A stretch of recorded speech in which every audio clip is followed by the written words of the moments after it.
Welcome back to our channel kung saan tinatalakay natin ang pinakamainit at pinakamahalagang development sa AFP modernization.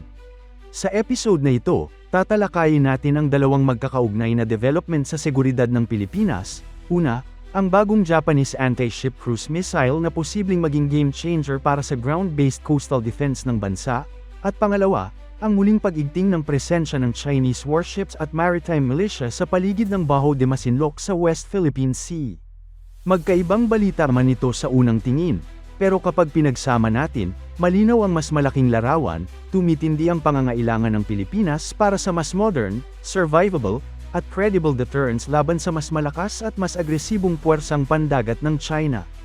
Pero bago tayo magpatuloy, tandaan natin na ang matatag na Pilipinas ay hindi lang nabubuo sa lakas militar, kundi sa maayos na pamahalaan, paglaban sa korupsyon, pagtanggi sa political fanaticism, at pagsugpo sa fake news.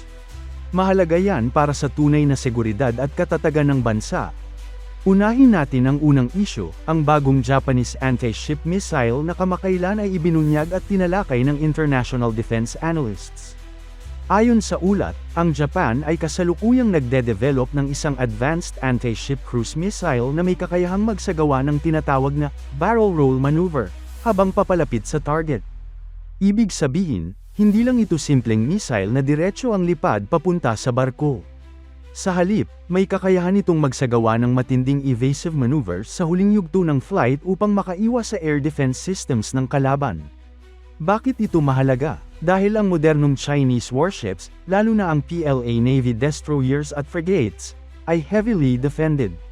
Mayroon silang layered air defense systems, mula sa long-range surface-to-air missiles, medium-range interceptors, hanggang sa close-in weapon systems o CIWS na idinisenyong pabagsakin ng incoming missile sa huling segundo. Kung ang gagamitin mo ay lumang henerasyon ng anti-ship missile na predictable ang trajectory, malaki ang tsansang ma-intercept ito bago pa man tumama. Pero kung ang missile ay may kakayahang mag-zigzag, mag-roll, at magbago ng angle sa huling sandali, mas tumataas ang posibilidad na makalusot ito sa depensa ng barko.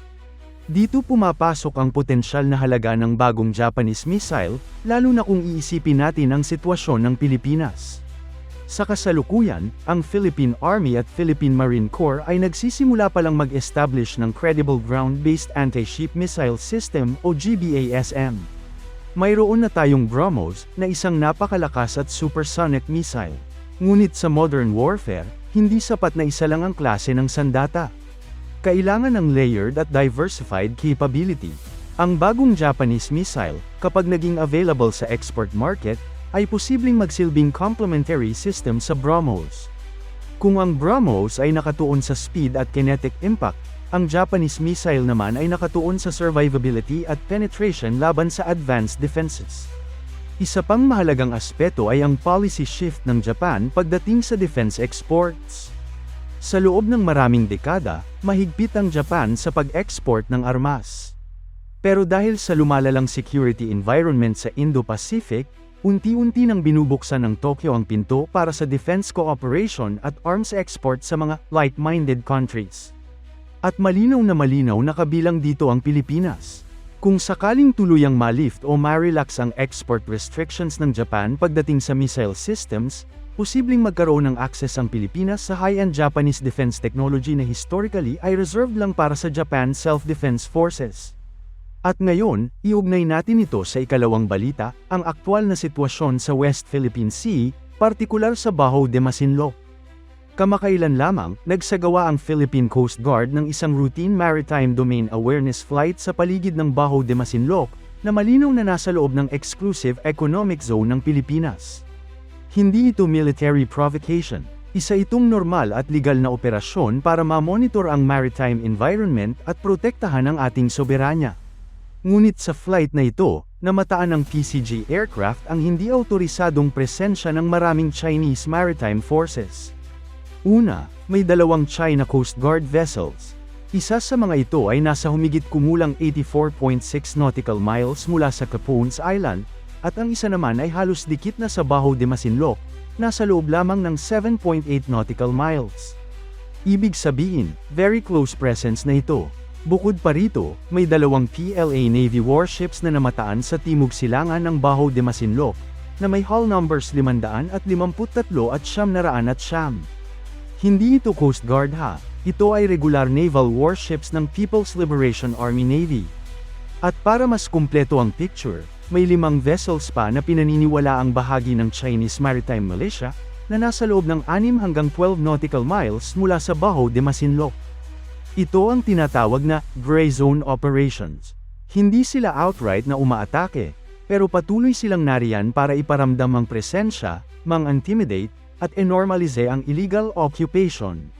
Mas lalong naging kritikal ang sitwasyon nang magsimulang mag-issue ng radio challenges ang PLA Navy warship na may hull number 553 sa PCG Islander aircraft. Sa madaling salita, sinubukan nilang i-challenge at i-question ang karapatan ng Pilipinas na magsagawa ng patrol sa sarili nitong EEZ. Pero dito natin makikita ang professionalism at maturity ng Philippine Coast Guard. Ang sagot ng PCG aircrew ay malinaw, kalmado, at batay sa international law.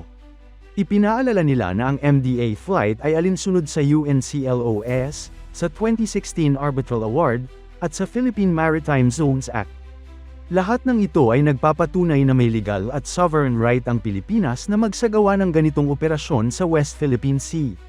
Binigyang diin din nila na ang China mismo ay signatory ng UNCLOS, kaya wala itong legal basis para hadlangan ang lehitimong aktibidad ng Pilipinas sa sariling maritime zones nito. Ang ganitong uri ng insidente ay nagpapakita kung bakit hindi sapat ang diplomatic protests lamang. Mahalaga ang diplomacy, oo. Pero sa harap ng patuloy na military at paramilitary presence ng China, kailangan ng Pilipinas ng credible deterrence. At dito bumabalik ang usapan sa ground-based anti-ship missile systems. Kung may malinaw at kapani-paniwalang kakayahan ang Pilipinas na mag-deny ng access sa mga strategic choke points tulad ng Bajo de Masinloc, mas magiging maingat ang sinumang dayuhang puwersa sa pagpasok at pananatili sa ating EEZ.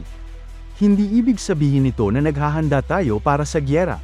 Ang ibig sabihin nito ay pinapataas natin ang cost ng aggression. Ang kombinasyon ng surveillance assets tulad ng PCG aircraft, legal assertiveness sa ilalim ng UNCLOS, at modern missile systems ay bumubuo ng isang layered defense posture.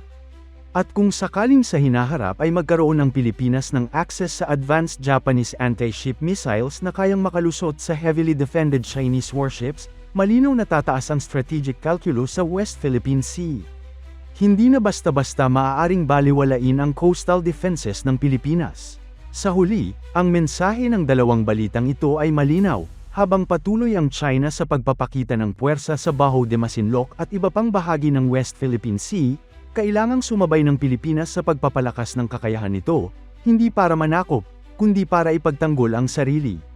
Ang soberanya ay hindi lang ipinapahayag sa salita, ipinagtatanggol ito sa pamamagitan ng batas, profesionalismo, at kakayahang ipatupad ang karapatan ng bansa. At sa kasalukuyang geopolitical environment, ang pagkakaroon ng modernong anti-ship missiles, lalo na yung idinisenyo para labanan ang pinaka-advanced na warship sa rehiyon, ay hindi na luho. Isa na itong strategic necessity.